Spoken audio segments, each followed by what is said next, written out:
Salve, salve, galera. Sejam bem-vindos a mais um Cortex Talk, o nosso bate-papo aqui é onde a AI encontra estratégia e gestão de go-to-market.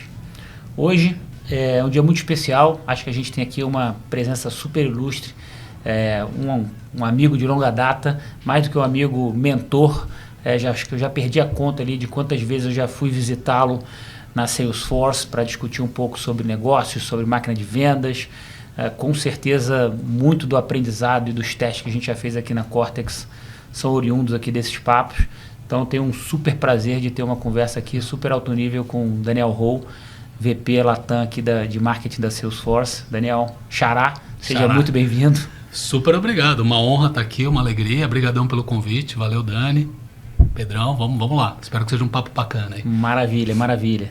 E aqui do meu lado está o Pedro, né, o nosso líder da oferta aqui de inteligência de go-to-market para empresas de B2B, que também está junto com a gente aqui já há um bom tempo aqui na Cortex e lidera todas as nossas iniciativas aqui de inteligência de vendas, inteligência de go-to-market para empresas B2B. Pedrão, obrigado. É um prazer aqui a gente trocar essa ideia com o Daniel. Maravilha, sem dúvida. Obrigado, Daniel, pela presença. Vai ser muito bom a gente conversar sobre esse tema que é tão importante e tem mudado tanto também. Então, acho que vai ser um tema super rico para a gente falar hoje e entender como que você vê esse assunto todo. Legal, obrigadão. Vai ser ótimo. Maravilha, vamos lá. Xará, cara, acho que a gente já se conhece há algum tempinho, né? Se eu não estou ainda muito ruim da memória, depois desses cabelos brancos todos aqui, a gente se conheceu, acho que a gente tinha 100% dos cabelos pretos. Mas se não me engano, cara, foi num bate-papo lá no nosso Series A, né? Acho que estava você e o Romero. Sim. A gente tinha acabado de fazer o Series A lá com a Redpoint. E a gente estava tendo um puta, né, bate-papo lá sobre máquina de vendas, sobre como estruturar, desde o marketing até o onboarding, né? Depois o handoff lá da execução de vendas e tal.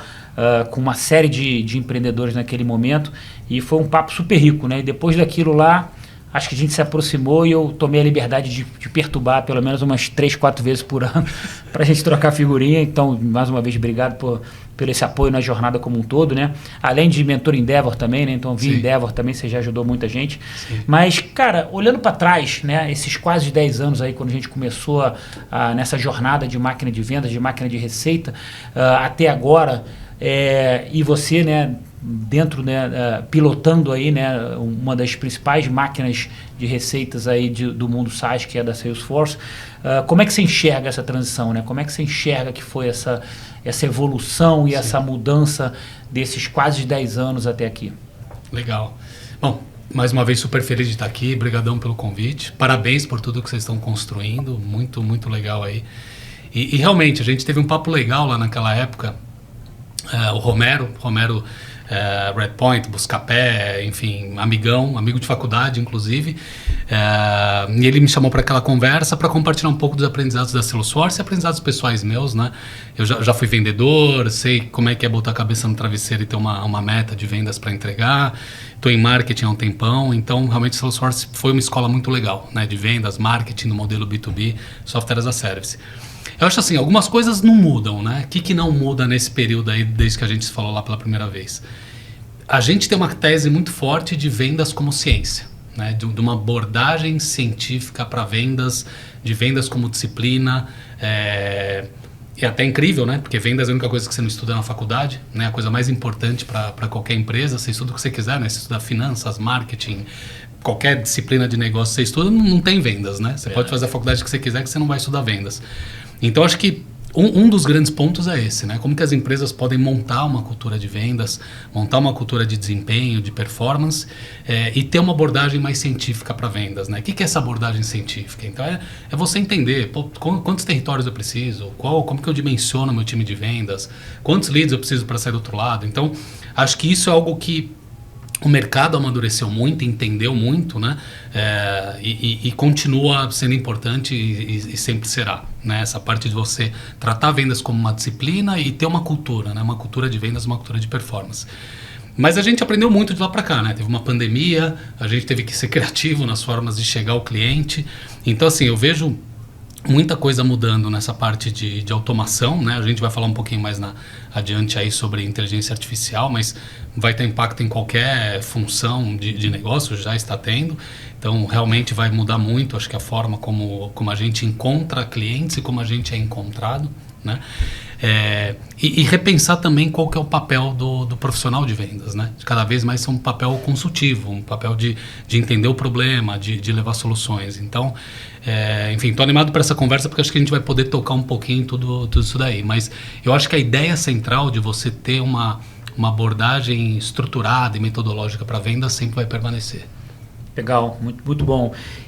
Acho que esse primeiro ponto que você colocou, eu já enxergo ele um pouco mais pacificado, né? Pelo menos no mundo B2B, sim, né? Acho que até o próprio termo máquina de vendas, né? Máquina, sim, é algo... a ideia de que seja uma máquina que você precisa construir, ciência, projetar. Exatamente, então acho que vendas como uma ciência, né? E é interessante isso, né, cara? A única coisa que você não estuda na faculdade é vendas, né? Sim. É uma provocação interessante aí, até para a parte de education e todo mundo que trabalha com isso aí, acho que tem um papel, né, de evangelização, de educação do ecossistema interessante. Mas só voltando aqui, então, acho que vendas como ciência, né, é algo que com certeza mudou muito e a gente já consegue ver isso mais pacificado, né, mais sedimentado dentro da nossa função aqui. Dentro dessa parte de automação, acho que muita coisa evoluiu, né? As próprias categorias foram criadas, né? Market Automation, enfim, e tem uma série de outras categorias de Sales Engagement e por aí vai, né? Dentro, né? Adjacentes, né? E complementares às categorias de CRM. Mas ainda nessa questão da automação, eu vejo que no passado tinha-se um play muito mais de volume, né? Embora você olhe como uma ciência, né, os seus territórios, o que você vai atacar, o design do seu time, dos seus pods que você vai atacar ali, mas até mesmo lá atrás, né, né, acho que o Aaron Ross lá e vocês da Salesforce meio que trouxeram ali essa questão da especialização de um cara de prospecção, de um BDR, né? E no início tinha um play muito de volume, deixar o cara muito especializado, prospectando o maior volume possível, né? Olhando como uma máquina, aquilo ali vai te gerar a geração de demanda e, consequentemente, a vendas que você precisa. Como é que você enxerga esse play mais de volume para o mundo atual? Sim, ótimo ponto. Só voltar rapidinho, Dani, no que você falou da pacificação, né, vamos dizer assim, e eu percebo isso até, faço ainda várias mentorias em Endeavor. Eu lembro que no começo, quando a gente começava a comentar, né, como que a Salesforce estruturou, receita previsível e tudo mais, realmente para vários empreendedores era uma novidade, né? Era, pô, que interessante, então tem um papel de uma SDR, tem um papel de BDR, etc. Então era um trabalho muito mais de falar sobre o quê, né? E eu concordo que realmente o mercado evoluiu e, felizmente, a informação foi disseminada, livros escritos, né? Blogs, posts publicados. Então, realmente, eu não vejo hoje em dia mais um tema no o quê, né? Realmente está muito claro, todo mundo meio que sabe o que eu tenho que fazer. Cara, o que eu tenho que fazer para estruturar aqui uma área de marketing, vendas, para montar uma engrenagem aqui de geração de demanda e receita? O lance, para mim, é o como. Né? Então isso para mim que é algo que ainda tem que ser muito refinado, trabalhado, estudado. Eu pego em marketing, né? Hoje em dia meu dia a dia está mais em marketing. Todo mundo em marketing está fazendo rede social, está fazendo evento, está fazendo ABM, beleza. Né? Então assim, não tem muita dúvida se eu estou numa operação de marketing B2B, o que eu preciso fazer. Agora para mim o grande lance é, cara, como que eu faço isso com excelência? Marketing de conteúdo. Legal, eu sei que eu tenho que fazer. Será que eu faço bem? Né? Será que eu tenho um blog e aí eu saio publicando conteúdo? Pô, eu sei que eu preciso pôr algumas coisinhas no YouTube também. Então, assim, para mim, talvez não diria que é a próxima fronteira, mas acho que é algo que ainda tem que ser muito mais bem ou melhor trabalhado, é esse como. Né? Como que eu gero excelência, então, nessas funções que eu criei ou nesse o que eu já sei o que tenho que fazer. Aí, voltando pro teu ponto do volume. Sem dúvida, né? Eu acho que a gente está num momento de... Até eu diria por legislação, né? Hoje em dia você tem temas de privacidade, você tem temas de... O volume está dentro do como, né? Também, exato. Né? Então, assim, dentro do como. Exato, é um bom ponto. Então, assim, cada vez mais eu tenho que ser relevante em contexto, eu tenho que ter inteligência, eu tenho que saber... Cara, se eu vou fazer uma abordagem no Daniel da Cortex, o que é a Cortex, o que está acontecendo lá? Eu faço parte de vários grupos, né, de vendas, marketing, e um dos hobbies desses grupos de WhatsApp é ficar tirando print screen de abordagens erradas de BDRs e mandando lá. Né, e falar, cara, olha as atrocidades que eu tenho que lidar todo dia. Né, porque assim, mais uma vez, né, o que está lá, a informação foi disseminada, então eu comecei a minha empresa, eu sei que eu vou precisar ter uma engrenagem de outbound, que são os BDRs, que é o que foi, né, publicado no Receita Previsível. Será que eu estou fazendo bem ou será que a minha abordagem está saindo em grupos de WhatsApp de profissionais de vendas e marketing falando, cara, não aguento mais, e aí, né, lançou-se também uma época aquela tendência do contato de ruptura, né? Quando você está fazendo os contatos e não tem uma receptividade, aí criou-se a ideia de que, olha, se você manda a ideia de ruptura, isso gera um evento motivador e a pessoa vai te responder, né? Então é muito clássico também nas abordagens de BDR. Você tem em algum momento da régua de prospecção aquele, olha, esse é o meu último contato, hein? Você vai perder. Eu vou te abordar, né? Agora não é verdade, né? Porque não é verdade e como se aquilo fosse disparado, tipo, caramba, esse cara não vai mais falar, deixa eu responder e marcar então uma reunião. Mas, enfim, esse é o meu ponto, né, do como a gente ainda tem muito a percorrer, né? Então, assim, não é falar que eu tenho um time de BDRs e check, não é montar uma régua de cadência e check, né? E aí no teu ponto do volume, né? Por que isso está acontecendo? Por que eu recebi 7 contatos, né? E aí cada empresa vai trabalhar com a sua, não, você tem que falar 7 vezes, e aí depois da 7ª você desengaja, tem gente que faz 25 e desengaja, mas assim, cara, por que, né, que tem que ser tanto? Óbvio que vendas têm insistência, persistência, né? E a gente sabe que quantas vezes que eu até estava do outro lado do balcão e eu falava, putz, se os caras lá estivessem insistindo mais um pouco, acho que até eu moveria, né? Eu iria. Então a gente sabe, né, do papel do vendedor e da vendedora de realmente tocar, né, esse bombo e fazer a coisa acontecer e tem esse papel. Mas tem um limite também, especialmente quando a gente está nessa fase mais de prospecção, né? Mais ainda na etapa de um BDR trabalhar, ou até de um SDR, claro que o SDR está respondendo a um lead, então é diferente, né, um contato já mais solicitado, mas no caso do BDR, se eu estou muito ali no volume sem contexto, tem essas situações, né, eu estou indo parar em grupos de WhatsApp com print screen, e quando eu tenho mais contexto, quando eu tenho mais inteligência, quando eu tenho mais dados, né, aí eu tenho uma prospecção mais, só que é uma prospecção da trabalho, né, então aí entra como é que eu tenho tecnologia para me ajudar a fazer uma prospecção mais em contexto e aí conhecimento, né? Como que eu estudo? Se eu vou prospectar a Cortex, eu tenho que estudar, cara, de onde vem a Cortex, o que eles fazem, o que será que é relevante para eles, né? E aí sim, mandar meu e-mail. Muito do que a gente... Pegar o gancho da educação, que eu acho que foi muito legal, né? Um pouquinho do que a gente conversa com os nossos clientes hoje, o nosso grande desafio nessas conversas vai muito em como fazer isso cada vez melhor, né? O que era feito anteriormente, acho que não o que, mas o como, acho que foi perfeito. E dado os contextos de que mudaram, né? Então a gente fala muito de cada vez mais as pessoas elas já estão acostumadas e já conseguem perceber claramente quando aquela abordagem ela é padronizada e acaba compartilhando. A gente aqui recebe muito disso também, né?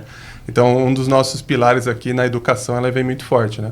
E a maneira que a gente enxerga essa mudança principal é esse desafio de saber melhor quem prospectar, então cada vez mais ali como que eu recorto os mercados, o volume ele não pode mais ser único, eu preciso criar microclusters dentro do meu mercado para eu saber como eu chego em diferentes empresas que têm diferentes dores, diferentes necessidades e devem ser abordadas de maneiras diferentes.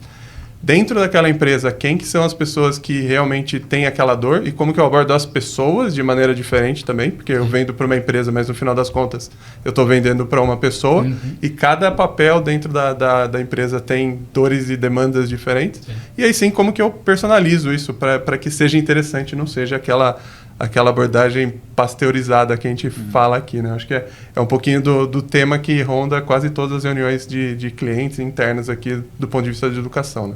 Amei, adoro, perfeito.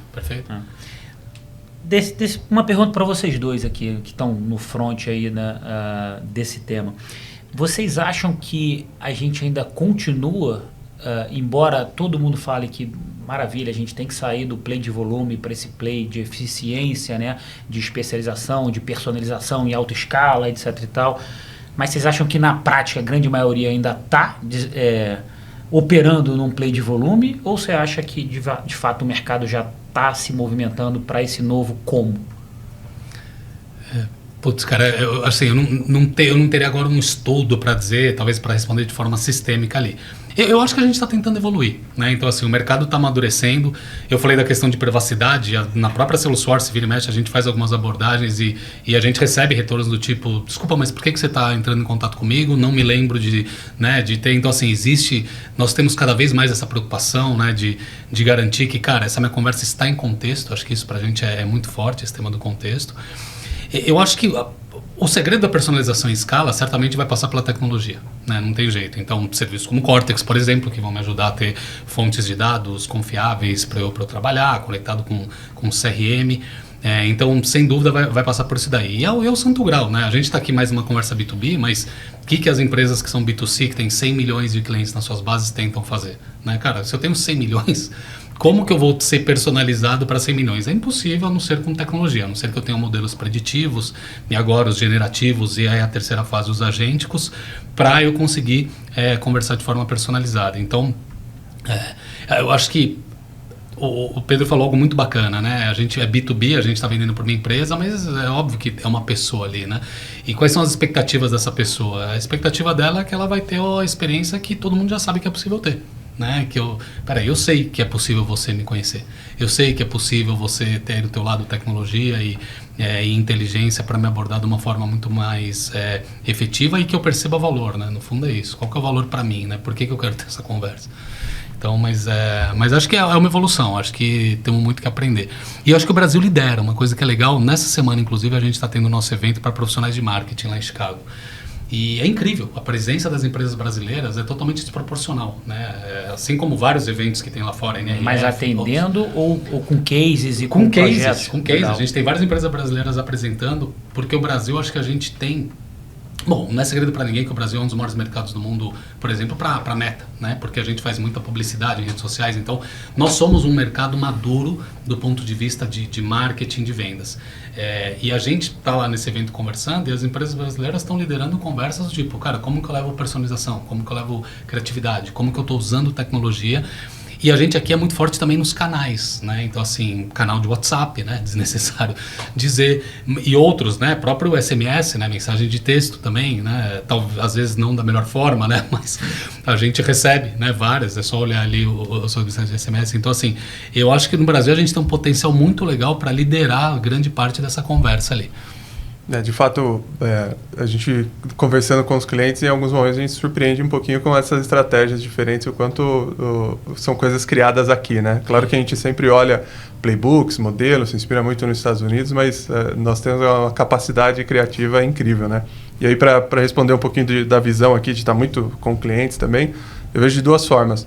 Ainda tem empresas que levam essa questão de volume como playbook, esse eu acho que é o pior cenário, porque o que a gente falou, isso é 10 anos atrás, então a parte ruim é que é um cenário antigo, mas a parte boa é que é fácil de mudar. Você precisa, com algum consumo de conteúdo, você já percebe que isso precisa avançar e aí você precisa dar o próximo passo na sua máquina. Só que o segundo é a dificuldade. Então, sabendo então que o play de volume, que eu pegar milhares de empresas e sair atacando de uma maneira única, não funciona mais, como funciona? E aí que vem as ferramentas. E aí a parte boa é que todo o stack de tecnologias novas chegando, a IA vindo muito forte, isso sem dúvida nenhuma é o que vai te ajudar. O desafio é organizar isso para que efetivamente a gente consiga operar e depois mensurar para poder fazer os ajustes contínuos. Né? Sim, perfeito. Legal, muito bom. Uma pergunta difícil aqui, Daniel, acho que para você especificamente, né? A Salesforce, acho que não é exagero dizer, mas praticamente ela fundou a indústria SaaS, né? Então, assim, começou lá atrás com o No Software, né? Então, é o precursor ou o pai do Software as a Service, né? E a gente está vendo, né, que a própria indústria SaaS agora a gente vai falar de AI um pouquinho mais para frente, né? É difícil que toda hora a AI aparece, né? A gente tenta... Segura aí! Mas enfim, obviamente a gente vai falar de AI um pouquinho mais para frente, esse é um dos cernes aqui do nosso talk. Mas olhando o Salesforce, né, como a precursora dessa indústria SaaS e à luz do que a gente está vivendo nessa revolução de dados de AI aqui atualmente, a indústria como um todo está passando em uma grande transformação. Sim, né? Sim. Queria entender um pouquinho como é que vocês estão enxergando isso, né, na cadeira, na perspectiva de Salesforce. E a pergunta talvez mais difícil está mais difícil crescer hoje em dia? Está mais difícil vender hoje em dia? Né? Que é o que a gente vê aí, conversa com muitas pessoas. Como é que está um pouquinho essa transformação e os desafios da indústria e como que isso está batendo no pace de crescimento ou nos desafios e na dificuldade de venda? Sim. Bom, acho que tem vários aspectos aí para a gente...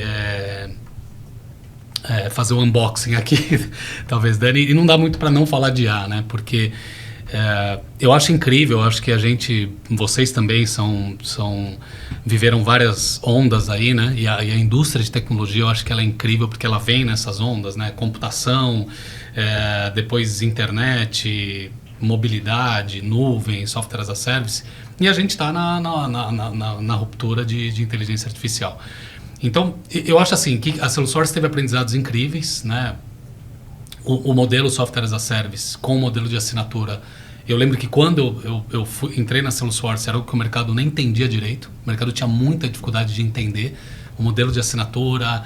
Não só clientes, mas eu diria até os analistas tinham dificuldade de entender. Quando eu tomei a decisão, foi para ajudar a fazer o startup da Salesforce aqui na região. E na época eu lembro que eu comecei a ler, né, relatórios financeiros de analistas e tal. Eu falei, cara, será que é uma boa ideia? Porque eles falavam assim, não, a Salesforce já está muito cara, ela valia acho que 1/10 do que ela vale hoje. Eles diziam que a empresa estava cara, né? Que não, está cara, esgotou. Por quê? Era uma dificuldade do mercado entender qual que é o poder do modelo de assinatura, qual que é o poder da receita recorrente, né? E a gente está nesse momento de novo de inflexão, de ruptura, né? Então assim, como que eu precifico o IA? Como que eu sei que a IA vai criar de valor, né? Como que eu faço uma equação do que ela vai criar de valor versus produtividade, versus eu reorientar então agora os meus recursos, se parte desse trabalho vai ser feito por IA. Então acho que a gente está num momento incrível que todos nós aqui, né, e quem está participando desse podcast, assistindo, que são líderes de vendas, de marketing, de prospecção, a gente está construindo junto, né, esse modelo. O que eu acho que a Salesforce entende, né? Qual que é a nossa leitura? Que a gente está na fronteira da IA agêntica, né? Então eu sei que você está me segurando, mas eu vou ter que falar um pouco desse negócio. Mas assim, são ondas, né? Pode seguir.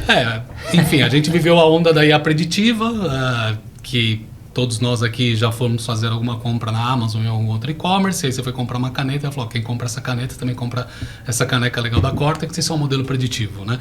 Ou quando você vai ver Netflix e fala, quem assistiu esse filme também gostou desse. Modelo preditivo de cesta de compra, por exemplo. Depois a gente viveu a IA generativa, já faz pouco tempo, né? E a todo mundo se encantou que, putz, agora tem alguém que escreve por mim, né? E que bacana, né? Os LLMs e tudo mais. E agora a gente está na IA agêntica, né? Que a gente já vive a realidade dos agentes de IA. No outro dia eu estava com um colega meu, colega também do Romero, e a gente estava falando de uma pesquisa que ele precisa fazer sobre presença de telecomunicações na região norte e tudo mais. E aí ele estava falando que a gente começou a conversar, o que ele poderia usar, e falamos, que tal o Gemini Research? Gemini Research, putz, não conheço, deixa eu dar uma olhada. E não sei se vocês já usaram, mas o Gemini Research, a abordagem lá agêntica também do Gemini, que ele foi lá refinando, e Gemini Research compartilhando a linha de raciocínio e no final produziu um infográfico ali que ele levou e apresentou para o cliente dele. Então assim, é algo incrível, né? Um trabalho de qualidade que você pode criticar e tudo mais. Então qual que é a nossa visão, né, na Salesforce de forma super concreta? É que a gente está numa realidade de 3 pilares, né? Um pilar é dados, né, que talvez seja o cerne do que a gente quer falar adiante aqui nessa conversa. O segundo pilar são os agentes de IA, que vão trabalhar de várias formas, autônomos ou em conjunto com um ser humano trabalhando. E o terceiro pilar, fazendo aí a ponte da tua pergunta original, Software as a Service, são os apps, né? Os apps corporativos que toda empresa tem. Então eu vou ter lá Salesforce, eu vou ter Cortex, eu vou ter Workday, eu vou ter o que seja, né? Eu vou ter meus RPs. E aí esses 3 pilares, vamos dizer assim, vão trabalhar conjuntamente para entregar uma experiência totalmente diferente. E claro que a camada que vai estar em cima de tudo isso é a camada agêntica, né? O pessoal chama que é o agentic layer ou camada agêntica, que é por ali que nós, seres humanos, vamos agora interagir com a tecnologia. Então, no meu ponto de vista, o crescimento está aí, né? Tá da gente liderar e construir junto essa mudança. Mas é um momento de inflexão. Eu trabalhei em várias startups em 99 e 2000, que eram startups ligadas à internet e muitas falharam, né? Então, assim, não é porque você está no tema certo, na hora certa, que vai funcionar. Mas a gente é uma empresa que é focada em growth e em execução. Então, geralmente a gente consegue sair do outro lado, mas vamos ver. Primeiro, um comentário, depois uma pergunta.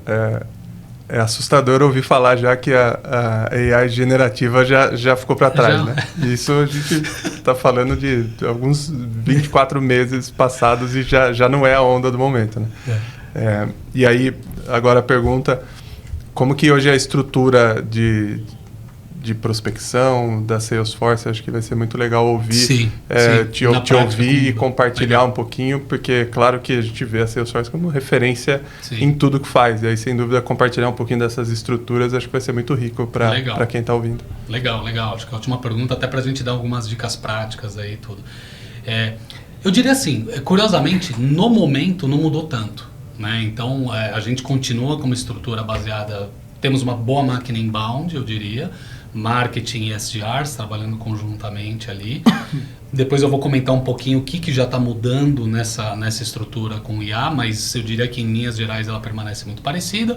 E no outbound, BDRs e AEs, né, que são a força de vendas, trabalhando conjuntamente, Customer Success depois, fechando ali todo esse loop no pós-venda. Ou seja, o que se mantém, o como que vai estar passando por transformação. Essa é a grande pegada.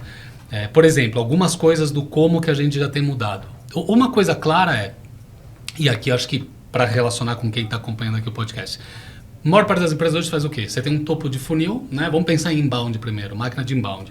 Então você teria um topo de funil que vai para automação de marketing, você não vai gastar musculatura de SDR para quem pesquisou o que é inteligência de go-to-market, né? No caso da Cortex, ou o que é CRM no caso da Salesforce, ou o que é IA, você vai deixar aquilo numa automação de marketing. Primeira coisa que a gente já está fazendo piloto e até um produto nosso é mudar essa automação de marketing para uma automação de marketing baseada em agentes autônomos. Tá?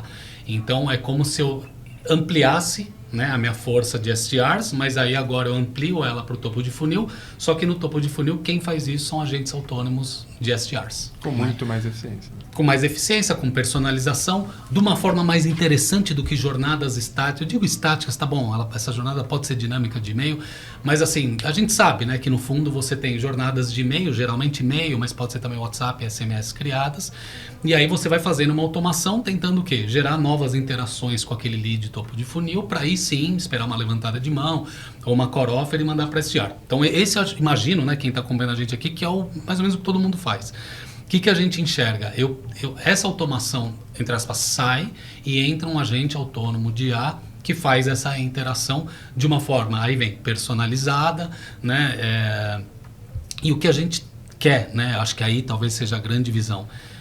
A gente quer transformar tudo isso em algo conversacional, né? Então, a grande visão que a Salesforce tem para essa parte de prospecção, de máquina de vendas, de marketing como um todo, é transformar isso em algo conversacional, né? Então, desde um disparo de e-mail, que é algo que todo mundo aqui vai fazer, né? Então, eu preciso convidar para um evento, eu mando lá o convite para o evento, esse convite sai ali de uma máquina que você tenha de envio de e-mails, se você é uma boa empresa, você usa Salesforce, né?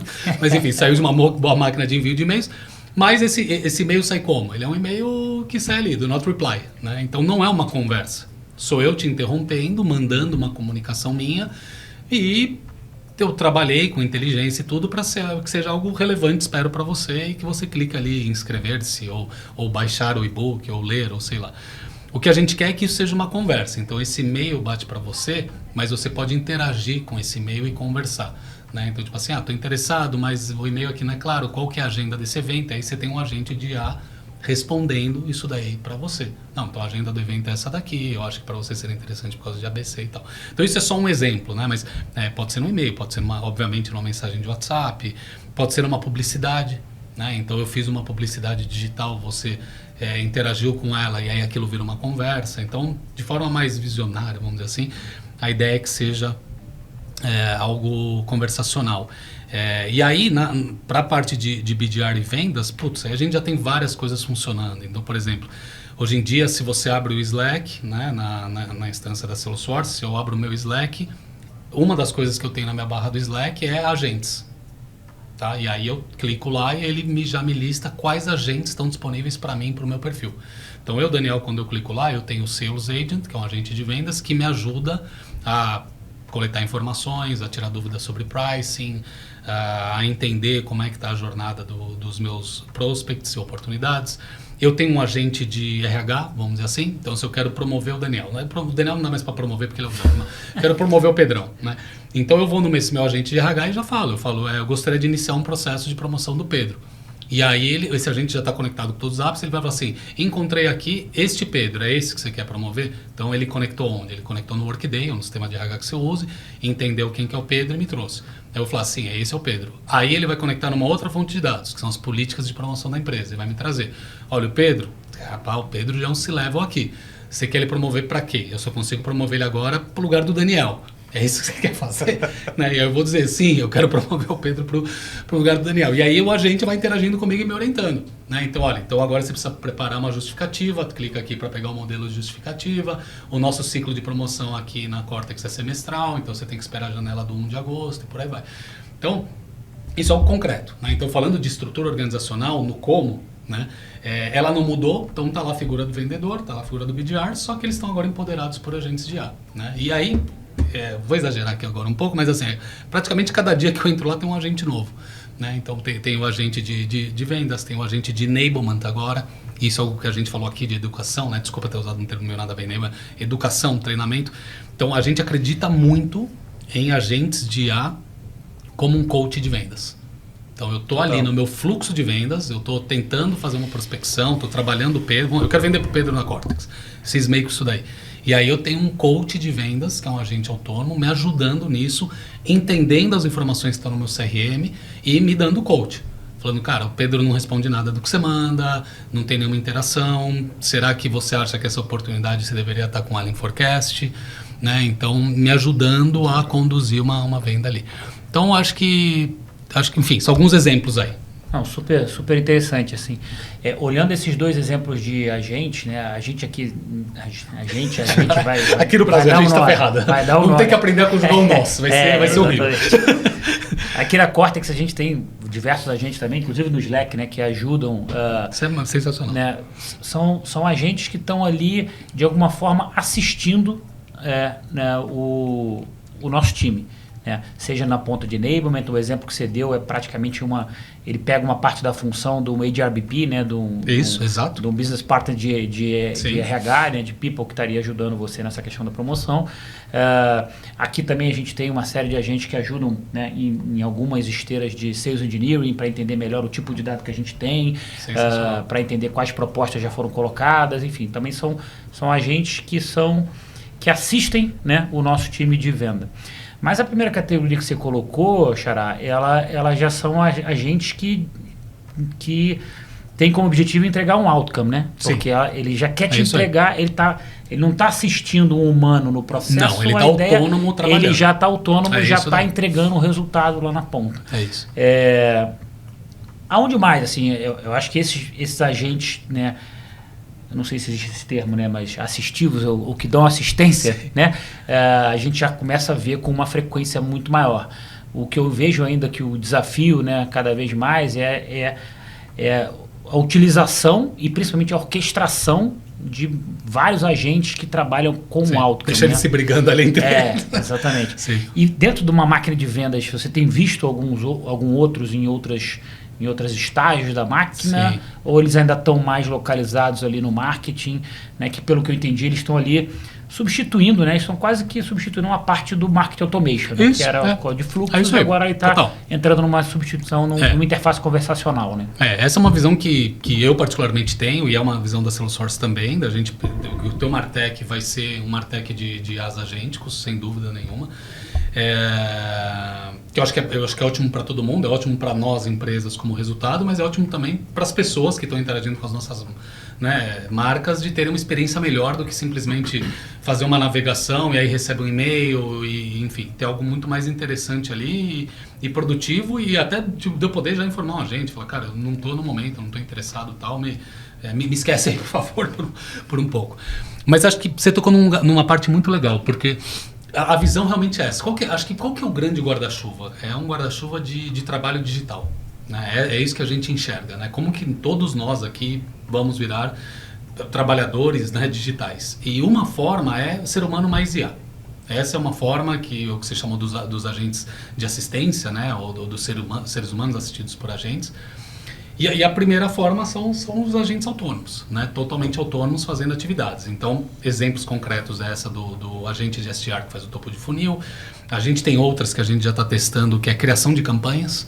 Então, eu peço para um agente criar uma campanha, não criar uma campanha no sentido de... Não só criar uma campanha no sentido de, olha, me ajuda a escrever um briefing, né, ou detalhar como é essa campanha, que isso é incrível, mas isso daí uma IA generativa consegue fazer. Mas eu digo todos os passos de uma campanha. Então, por exemplo, na Salesforce, quando eu crio uma campanha de marketing, eu preciso criar o objeto campanha no meu CRM, porque é ali que eu vou amarrar todos os meus resultados. Então, o agente, ele vai entender e vai fazer tudo isso. Ele está conectado ao meu CRM, então eu falo, olha, eu preciso criar uma campanha nova, que vai ser uma campanha para explicar para o mercado o que são agentes autônomos de IA. Então, vamos começar a criar para mim, por favor, já a campanha no CRM. Meu público-alvo é esse, então vamos escrever o briefing junto. Então, aí é um trabalho ainda assistido, mas o agente está fazendo uma série de atividades operacionais que toda empresa precisa fazer de maneira autônoma e, eu diria assim, com excelência, né? Na Salesforce, por exemplo, mais uma vez, eu acho que a gente é uma escola legal, mas direto tem erro manual nosso, né? Eu mesmo. Então, tipo assim, eu vou ver, putz, eu não estou enxergando aqui no dashboard os resultados tal, caramba, eu errei ali um código na criação da campanha, eu errei ali como é que eu codifiquei tal coisa. Então, acho que isso daí também vai tirar muito ali de...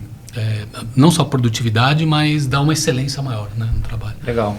Pedrão, cara, para você agora, aqui, né, eu sei, obviamente, a gente também está muito nessa linha do Daniel lá e da Salesforce, né? A gente já está usando uma série de agentes aqui dentro, inclusive, né, SDRs para topo de funil de algumas ofertas que a gente tem, mas a gente também está fazendo uso, né, deles numa etapa anterior, né?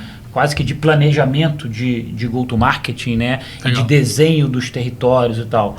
Conta um pouquinho para a gente, né, como que nós estamos usando esse paradigma agêntico nesse estágio anterior também, da entrada, do desenho da máquina para a entrada do funil como um todo.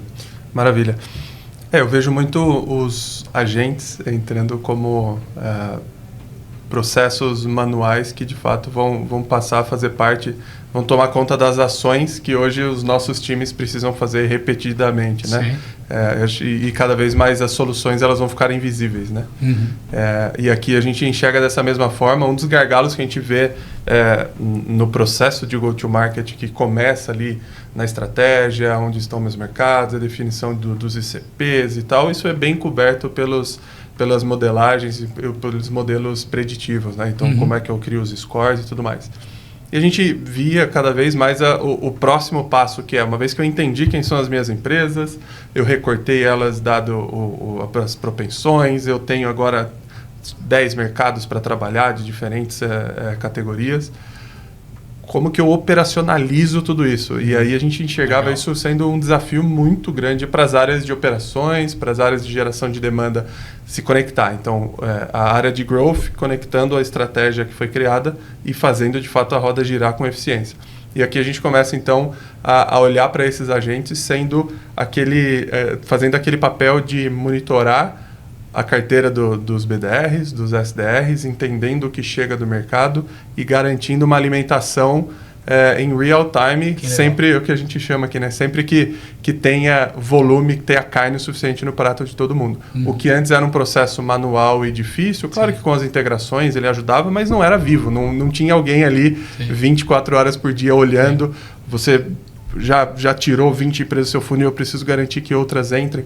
Então, os agentes hoje eles começam a fazer esse papel também, porque a gente tem um mantra aqui que a gente nunca mais quer que o time de Ops tenha que ficar colocando a mão e deixe a ruptura ali de volume pro time da ponta. Sim. Então, esse é um tipo de agente que vai olhar para o CRM, trazer informações relevantes e garantir que os inputs sejam com quantidade necessária, mas também com muita qualidade, especialmente do lado de fora, com os dados externos. Pegando os dados internos, trazendo para os dados externos, e aí o CRM, todos os agentes de Salesforce aí capacitando ainda mais essas abordagens. Não, demais. Quer dizer, o agente até fazendo praticamente um trabalho de balanceamento de carga, de demanda, isso é incrível. É um agente de RevOps, né? A gente tem de vendas, de marketing, geração de demanda. É um cara que está mais de RevOps, de planejamento. Muito legal. Muito legal. Daniel, né, mais cedo a gente estava batendo um papo aqui, né, e você até comentou um pouco que o Benioff deu, né, um speech lá para, acho que era para os investidores, né, para o board, lá para o mercado. E você falou que decupando isso, você viu uma frase muito interessante, né, que versava sobre essa revolução da AI e como é que a Salesforce enxergava essa revolução da AI. E eu acho que isso depois ficou na minha cabeça, eu acho que é um segue interessante para a gente descer uma camada, né? A gente está falando muito aqui de AI, automatização, agente, mas na camada de baixo disso tudo, né, tem os sistemas transacionais, os CRMs, e em último nível tem os dados, né? Conta um pouquinho para a gente, assim, enfim, o que saiu desse speech lá, né? O que saiu desse discurso em termos de visão e direcionamento, que eu acho que é super rico aqui para a nossa audiência. E vamos tentar descer um nível para entender qual que é o papel, né? Qual que é o play dessa questão dos dados dentro dessa revolução toda. Legal. Acho que o Mark Benioff, ele é um cara que dá sempre para aprender com ele, porque ele é um baita comunicador, é um cara visionário, e aí usando nossa amiga IA, eu também fui lá, peguei a transcrição do call de investidores e eu falei, me ajuda a entender os soundbites que o Mark Benioff usou, né? Os soundbites são as principais frases ali, as principais mensagens que ele usou. E a primeira que ele usou foi essa, né? Que a revolução de IA, na verdade, é uma revolução de dados. E aí eu fui entender o porquê, né? A gente falou aqui já dessa nossa visão na Salesforce, né? De que são 3 pilares, IA, dados, e aí os sistemas, né? CRM, etc. Mas acho que fica muito claro, né? A parte de IA, de modelos, putz, ela tá aí. É incrível, sem dúvida nenhuma, mas não se você pensar hoje numa empresa que precisa fazer adoção ou começar a usar, não são os modelos de IA que estão te limitando, eles estão disponíveis, são incríveis, né? O que a gente sempre, quando faz um trabalho usando IA, e todo mundo vai ter exemplos disso, que fica meio assim, fala, putz, acho que esses dados aqui estão meio esquisitos, ou esses dados aqui não estão legais. E até no exemplo que eu dei ali do meu amigo do Gemini Research, grande parte do trabalho que ele fez ali interagindo com o agente era de determinar de onde iam vir os dados, né? Então a primeira coisa que o Research propôs para ele foi, eu vou pesquisar nessas 6 fontes de dados, você concorda? Né? Então, de certa forma, o que ele estava fazendo ali? Aterrissando, fazendo um grounding, fazendo uma limitação. Olha, eu não vou querer um doido para a internet pesquisar tudo o que você precisa. Eu estou pensando nesses 6. Você está de acordo? E aí ele foi interagindo, tira esse, coloca aquele. Então, de fato, e aí pensando em marketing, vendas nas empresas, cara, temos uma dificuldade danada de entender quem que é o Pedro. Porque eu tenho 300 versões do Pedro aqui na minha empresa, né? Eu tenho o Pedro que interagiu comigo por e-mail, depois o Pedro usou um e-mail pessoal, depois o Pedro interagiu comigo por WhatsApp. Então, tem um desafio imenso nas empresas de entender, de harmonizar e de conciliar e de gerar o famoso Golden Record do Pedro. Fala assim, é esse Pedro aqui, né? E eu tenho essas 10 aqui informações sobre ele, mas eu sei aqui quem que é o Pedro que eu preciso falar. Esse é um exemplo, né, de saber e ter uma visão única e saber quem que é o cliente que eu quero falar, mas tem outras coisas, tem os dados não estruturados que eu vou precisar usar. A gente estava dando exemplos aqui agora, o meu agente de recursos humanos que me ajuda a promover o Pedro. Esse agente ele tem que consumir políticas de RH que estão em PDFs aí, espalhados pela empresa, ele tem que se conectar a um sistema transacional. Então, acho que a gente não tem a menor dúvida de que o grande trabalho que as empresas, né, falando aqui para o nosso público B2B, vão fazer nessa nova fronteira, vamos dizer assim, de agêntica, vai estar em dados, né? Vai estar, todo mundo já tem um data lake, ou alguns data lakes hoje em dia, todo mundo tem seus sistemas transacionais, CRM, RP, e todo mundo tem 1 trilhão de dados não estruturados. Então, como que eu crio uma camada de dados que harmonize tudo isso? E aí eu treino os meus agentes e limito eles aonde eu quero que eles procurem. Se você é um agente de RH, você não vai inventar nada. Você vai só na política de RH, nesse sistema transacional e aqui, e por aí vai. Então acho que os dados realmente vão ser aí a grande fundação de tudo que a gente vai criar em agentes de IA. Legal. Você falou muito de dados internos, né? Ou seja, são os dados transacionais ou os dados desestruturados internos. E com relação aos dados externos, né, os dados de sinais, o mundo, firmográficos, como é que vocês estão enxergando essa transição toda? Sem dúvida, acho que isso daí é algo que a gente mesmo na Salesforce tem uma preocupação, porque a gente é uma empresa de CRM, né? Temos o nosso CRM, temos um monte de dados, mas a gente sabe que tem muito mais dados que eu não tenho lá, né? Então, você poder usar dados confiáveis externos. A gente usa, por exemplo, Cortex em muitos processos ali que a gente tem de prospecção, de enriquecimento de contato, de descobrir white space, né, em territórios. Então, eu tenho um território aqui definido, pode ser por número de funcionários ou por indústria, né?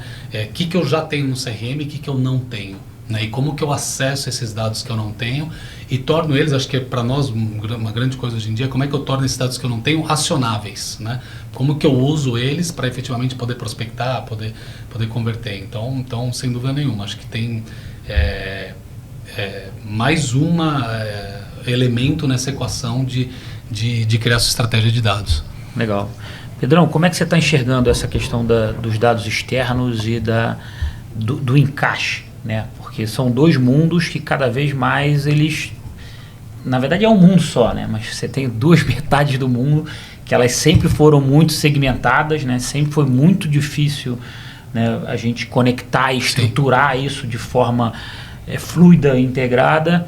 E eu acho que agora, cada vez mais, com todas essas tecnologias, não só de dados, mas de AI, a gente vem permitindo isso. Como é que está a tua visão aqui no front da solução de inteligência de go-to-marketing, dessa união dos dados externos, que tipo de dados externos, com os dados internos e como? Eu gosto sempre de olhar e eu acho que a visão correta de que o go-to-market é uma grande jornada horizontal, em que começa um pouquinho de que a gente já falou aqui, da estratégia, como que está o mercado hoje, o que o meu produto oferece, quais dores eles resolvem, e aí então eu começo a andar isso em ciclo, mas o inicial é a estratégia. Então a gente sempre olha primeiro para os clientes, e aí eu começo a falar de dados internos. Então, quem são seus clientes, o que eles compram, quais são as características, e aí eu começo a misturar os dados dos nossos clientes que já conhecem muito da característica, o que comprou, por que comprou, quando comprou, quantas vezes comprou. E aí entram os dados externos, que é justamente onde a gente começa a aportar a segunda metade dos dados para aí começar a criar o Golden Record, como você bem colocou. A partir daí, então, as coisas caminham completamente conectadas. Então, sempre olhando para o que os clientes já conhecem, né, e que estão no CRM, com esses dados internos para complementar, porque muitas vezes tem outras informações que ainda não são conhecidas dentro do CRM.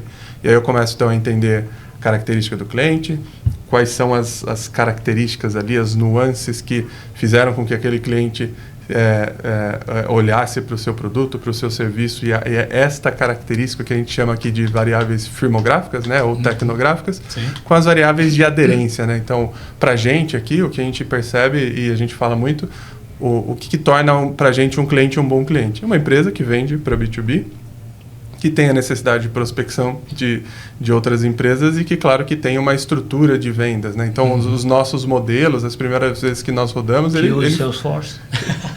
E é isso, eles falam assim... Mas é verdade. É verdade. Escora muito mais assim, alto. E aí é frustrante, né? Porque o modelo rodou e falou, olha, é importante que a sua empresa tenha vendedores. Aí você fala, pô, é óbvio, né? Mas nem sempre é tão óbvio, assim. Esse que é o frustrante, né? E aí...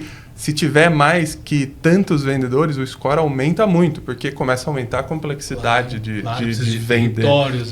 Se tiver BDRs, SDRs, maravilha. Então esse score aumenta ainda mais. Se tiver CRM, complementa mais um pouco. Sim. E aí não é mentira, se tiver Salesforce, mais ainda, porque aí, poxa, ele precisa de volume, ele precisa de capacidade de recortar o mercado, ele tem já um software que faz essa gestão do CRM, ele tem Salesforce, então ele já entendeu que esse é uma dor, é um processo, ele investiu numa tecnologia com mais sofisticação, então tudo isso vai aumentando o score, e aqui a gente está ainda nos modelos preditivos.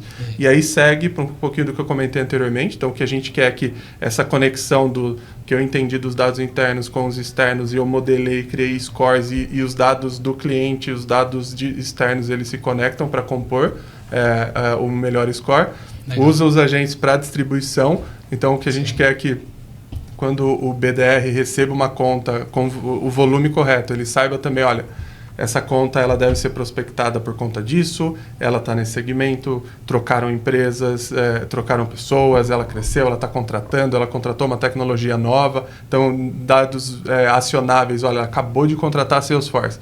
É o momento certo de você chegar lá e bater na porta.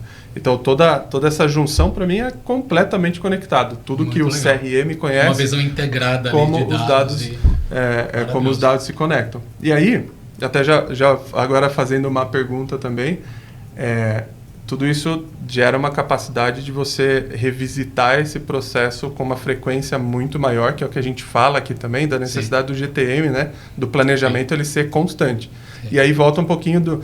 Tem pessoas ou empresas que olham isso como não deveria ser assim, ou que é aquilo que a gente estava falando um pouquinho do play de volume, né? Que Sim. entende que é isso mesmo, eu vou fazer o meu planejamento Sim. e talvez eu revisite daqui 1 ano ou 2. E tem empresas que já entendem que o go-to-market ele precisa ser recorrente. Só que aí tem o desafio, tá bom, mesmo que eu saiba que eu deveria olhar isso com mais frequência, é como fazer, né? E é um pouquinho do que a gente conversa com os nossos clientes disso não ser uma linha reta, ele precisa ser um ciclo, que se renove, perfeito, né? Perfeito. Como que você enxerga esse tema Sim. também? Não, a gente acredita muito nessa ideia de um ciclo de melhoria contínua. Primeiro, a Salesforce é uma empresa que tem uma baita cultura de mudança, né? Então, assim, se dá 3, 4 meses e nada mudou muito, todo mundo já fica meio assustado. Fala, não, tem alguma coisa errada aqui. Então, a gente tem uma cultura de mudança, de inovação, de lançamento de novos produtos. Claro que também você não vai ficar mudando o teu go-to-market a cada 2 meses. Aí não, tem que ter consistência, tem que ter execução. Mas a gente tem um ciclo grande anual, né, de revisitar ali profundamente, eu diria, como é que está a nossa segmentação, será que ela está correta, será que ela não está? E aí a gente vai fazendo ajustes ali, no mínimo ali a cada trimestre a gente dá uma ajustada na máquina, né? É claro que tem processos ali que a gente faz ajustes semanais, então esses aí, por exemplo, de distribuição de demandas, de análise de territórios, ali é algo muito mais, eu diria, e tem que ser, né? Algo muito mais nervoso, por assim dizer. Né? Mas sim, a gente acredita muito nesse ciclo de aprender também, né? Depois a gente tinha essa hipótese, não foi validada, então vamos entender. Acho que tem uma ideia muito forte ali também mais uma vez, né? De pensamento científico, de o que a gente tem de tese, de hipótese, o que se comprova, o que não se comprova, até para a gente saber onde errou, né? E até complementando um pouquinho do que a gente estava conversando em outro momento também, com a mudança de AI e aí empresas que têm isso como portfólio de produto, né, e serviço, como a Salesforce, como a Cortex, a maneira de se oferecer os AIs e principalmente os agentes, eles vêm mudando, né? Então agora numa visão já não mais tanto de assinatura de licença de software, Sim. Então já alguns artigos falando não mais do SaaS, mas do Service as a Software, agora o Software as a Service, que era o atual, Sim. E depois o serviço mudando agora como o grande entregável desses agentes, né? Isso muda também, inclusive, a precificação. Então, o quanto que agora a necessidade de olhar para essa estratégia, o go-to-market precisa mudar de maneira rápida e frequente, né? Um pouquinho Total. Do que a gente enxerga aqui nas nossas conversas aqui frequentes de como que a gente reestrutura a nossa jornada aqui também. Sim. Como é que está isso lá? Assim, a gente está super essas transformações, elas estão cada vez mais rápidas, né? E estão chegando nesse nível do modelo de negócio, do modelo Total. Comercial. Como muito, é que vocês estão muito. endereçando isso lá internamente? Muito. A gente acabou de anunciar faz acho que cerca de 1 mês o nosso novo modelo de precificação, que é baseado em créditos, né? O Flex Credits, ou créditos flexíveis. E é interessante até, né, a gente falando, e a generativa já do passado, a gente já teve um modelo de precificação de agentes que era baseado em conversa, foi o primeiro lançamento que a gente fez, que para nós parecia lógico, né? Olha, o agente que você está usando aqui da Salesforce fez X conversas, você me paga X vezes um preço ali por conversa. Está mais perto da ótica de custo do que da ótica de outcome, né? Perto da ótica de custo e pior também, às vezes foi uma conversa totalmente irrelevante, né? Então Sim. Eu cheguei para o teu agente e falei, oi, tudo bem? O agente falou, tudo. Então você me deve R$1 agora. Né? Então assim, né? A conversa per si não significa nada, mas quando a gente lançou parecia ser algo, né, que é algo que consumiu ali o agente que usou. Então, hoje em dia, sem dúvida, uma forma como o mercado está migrando, e a Salesforce também está participando dessa jornada, é por resultado, né? Então, normalmente, a gente vai precificar por ação, né? Então, quando a gente concluiu uma ação, né, concluiu uma atividade, aí ali houve um consumo de créditos, e aí faz o cálculo de quantos créditos foram consumidos. Essa é a forma 1 de precificar. Tem a segunda, que é quando o agente é assistente da pessoa. Então, nessa daí, eu posso precificar o agente por usuário. Então, eu posso dizer o seguinte, olha, aqui na Cortex eu tenho 10 BDRs, eu queria que cada BDR tivesse um sales coach de agente com ele. Então eu vou comprar 10 selos coaches aí, não importa quantas interações o BDR faz, é um selos coach que está ali sempre disponível. Essa fica mais próxima do modelo de seats, né? Porque Exato. São Exato. Por quê? Por que faz sentido para a gente esse modelo? Porque eu vou ser uma empresa hoje em dia, já sou o que vou operar nesses dois modelos. Então eu vou ter o modelo de seat, que é como o CRM é comprado. Claro que eu já tenho produtos que são vendidos por consumo, então nossos produtos de marketing praticamente todos são vendidos por consumo. Volume de e-mail, volume de mensagem de WhatsApp e tal. O nosso solução de dados também é por consumo, são créditos ali que você tem de dados. Mas eu tenho usuários de CRM, então eu tenho 10 usuários de automação de vendas, eu tenho 15 usuários de service, né? Então para esses clientes vai fazer sentido. E eu tenho uma terceira possibilidade, que é o cliente trocar uma coisa pela outra. Então ele vai poder trocar, vai falar assim, olha, eu não quero mais 5 seats de vendas, eu quero trocar isso por 10 créditos de um agente de SDR, por exemplo, né? Então acho que isso que vai ser bacana, né? É um aprendizado não só fazendo um paralelo, né? Quando a Salesforce entrou no mercado, a gente fala sempre assim, foram 3 revoluções. Foi uma revolução comercial, que é do software as a service. Então eu tinha que explicar o que é o modelo de assinatura, como que você contrata e por aí vai. Uma revolução tecnológica, nuvem. Então o software as a service é viabilizado por nuvem. E uma revolução que a gente chamava de filantrópica, que é o nosso modelo 1.1 de você retribuir e fazer ações aí para a comunidade.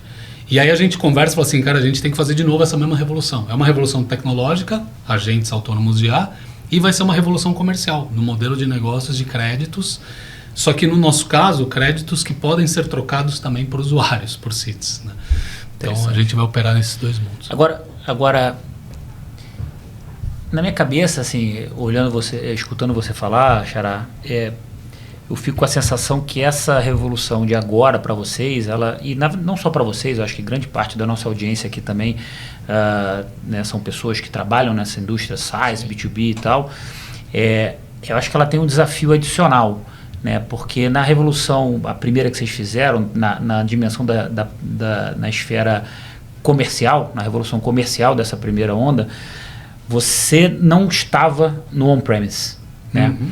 Nessa revolução comercial agora dessa segunda onda, vocês, né, são incumbentes, sim, né? Sim, incumbentes de software as a service. E no modelo de seats, né? Sim. Como que você está enxergando essa transição e como que vocês estão pensando essa coexistência do modelo de seats com o modelo de crédito e o quanto que o modelo de crédito ou essa possibilidade de transição de um para o outro canibaliza ou não o modelo de seats? Como é que...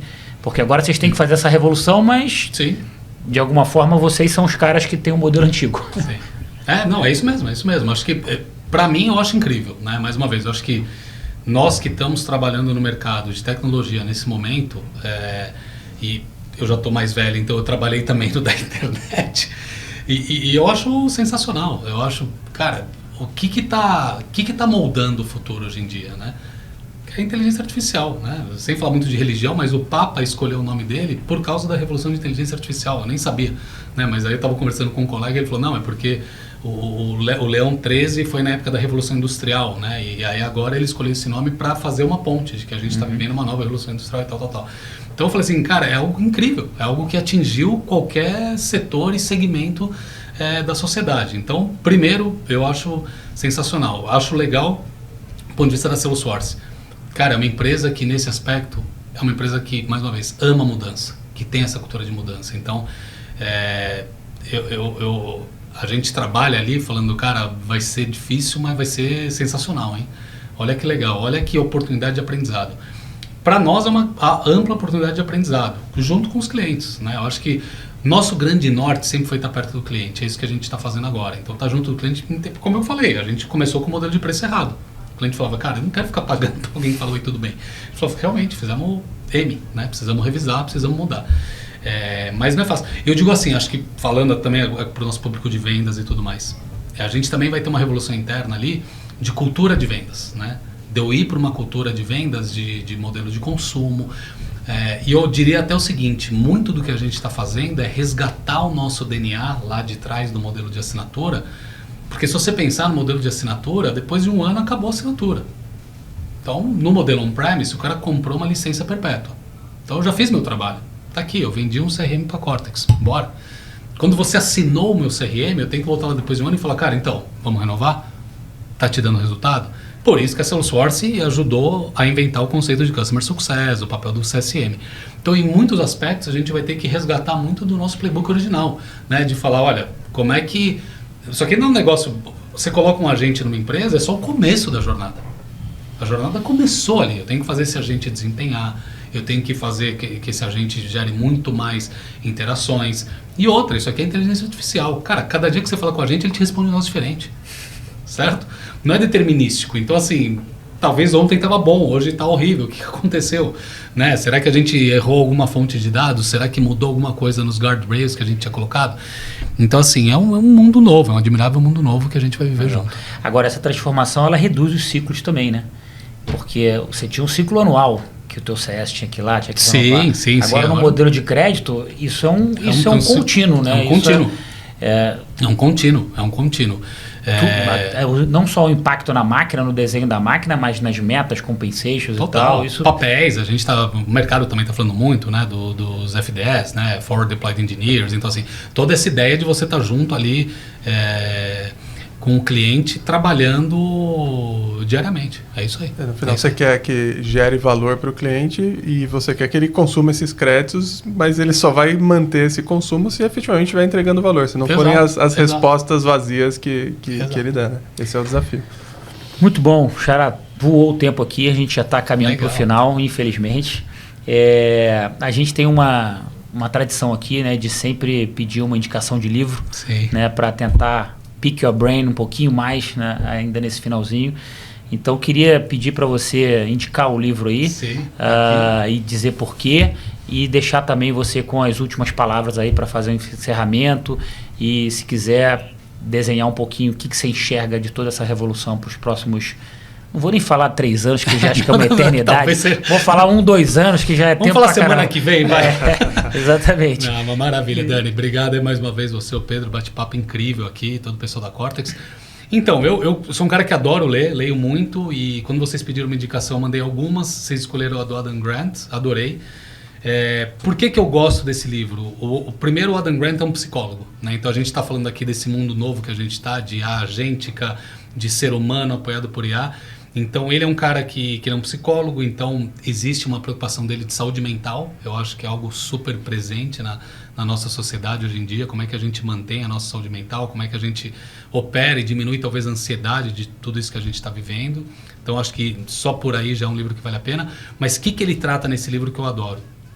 Ele basicamente ensina métodos de você pensar melhor, né? Então, um dos exemplos que eu mais amo, ele estuda um grupo de debates, né? No Brasil a gente não tem muito isso, mas nos Estados Unidos é comum você ter grupos que debatem temas. Então eu vou lá debater com o Daniel e você tem um ponto de vista, eu tenho outro, né? E aí alguém ganha esse debate. E isso é vendas, né? Eu estou debatendo com você que você precisa de CRM, você está dizendo que não, mas eu quero que você precise de CRM, você está dizendo que não, né? Ou de um BDR, mais ainda. E aí ele dá um exemplo incrível de um campeão de debates lá, a fórmula que ele usa, que é baseada em concordância, né? Então, geralmente a gente está discordando, né? Eu estou dizendo que você precisa de CRM, você está dizendo que não. E aí ele sempre começa o debate dele com tudo que a gente concorda. Então, vamos falar do que a gente concorda? A gente concorda que você tem que estar perto do cliente. A gente concorda que o cliente é a tua variável mais importante. A gente concorda que a tecnologia é importante. E aí ele vai construindo isso, né? Então, não estou aqui para te convencer a usar CRM, estou te mostrando no que a gente concorda. Então, esse é só um dos exemplos, mas tem outros aí incríveis e aí fica a dica, né? E aí, então, já usando esse gancho da Dan Grant para reflexões finais para a semana que vem, né? Que é o nosso novo longo prazo. Eu acho que o skill, a habilidade que a gente vai ter que ter é cada vez mais de criticar o trabalho da IA, né? No que eu tenho usado aí no dia a dia, eu falo, putz, que a gente vai fazer, né? Quando você cria conteúdo em marketing ou quando você é uma pessoa de vendas. Então, o nosso trabalho vai ser muito esse, vai ser como é que eu critico o trabalho do que a IA está fazendo, né? Ou eu, como profissional de vendas, como que eu sou alguém que me transforme agora, que talvez, né? Hoje em dia ainda não, né? Tá todo mundo ferrado em vendas, mas assim, talvez em algum momento eu vou ter mais tempo, né, disponível. Então, como que eu me torno especialista no que o cliente quer? Como que eu agrego valor nesse processo? Então, acho que é isso. Como que nós, seres humanos, podemos ser críticos, né? E não... Porque quando a IA produz algo, dá vontade de se agarrar aquilo e falar, putz, está pronto, né? Tá aqui um infográfico maravilhoso, pô, nem mexe nisso daí que tá bom demais. Mas não, nosso trabalho é olhar aquilo e falar, cara, faz sentido mesmo isso? Vamos ler criticamente isso daqui e vamos melhorar. Então é isso, cara. Obrigadão aí pelo convite e, pô, valeu. Xará, muito obrigado. Obrigadão aí. Prazerzaço ter você aqui de novo. Prazer foi meu. Pessoal, espero que tenham gostado de mais um Cortex Talk, dessa vez com o grande Daniel Ho aqui. Vejo vocês no próximo episódio.